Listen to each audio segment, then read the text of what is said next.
For me, there was never a moment where I definitely knew it wasn't meant to be. I'm Jeremy Berman. This is the soon-to-be Andrea Berman. But Hi, I'm Andrea Cusack. We're getting married on March 19th. The first night of Purim, here in Tribeca, right above 92Y Tribeca. It was almost 3 years ago, and it was a Purim party here at the 92Y Tribeca. Purim is kind of known as the Jewish Mardi Gras. It's really the most festive Jewish holiday. You're supposed to eat and drink a lot and just celebrate. The story is really about a king and a queen and an evil man named Haman who had a three-cornered hat, and the Jewish people were saved.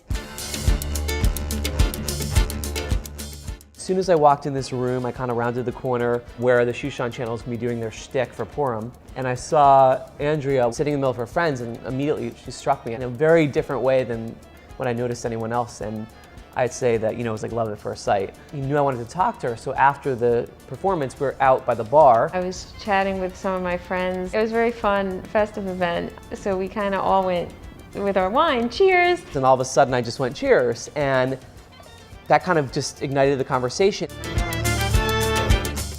A cool sign about how caring and giving she was, and like immediate indicator that she was the one for me, was we got fresh squeezed vegetable juices. So we exchanged to try each other's, and my straw wasn't working. So next thing I know, she flipped my straw, kind of like cleaned it off somehow, flipped it over the other way so the straw would work, and then gave it back to me. And I was like, wow, this is a little gesture, but amazing.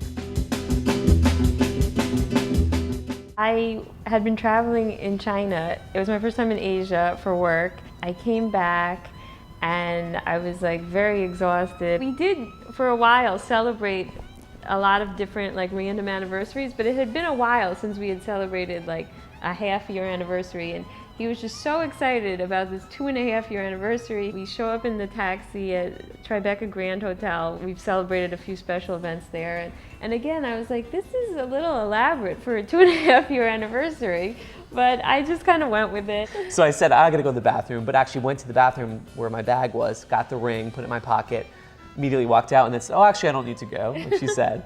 Came out. I saw her in this tall orange chair, tall grand windows, light literally streaming on her, and I was like, now's the moment. It kind of hit me like, oh wait, what's happening here? And next thing I knew, I'm on the chair, and then I get the ring out, get on my knee. I proposed to her, love you, will you marry me? I was in shock. I think when he first asked me, instead of saying yes, I said, really? And she goes to grab the ring, and I like put my hands on her hands. I'm like, hold on, you gotta say yes. Of course I said yes after that.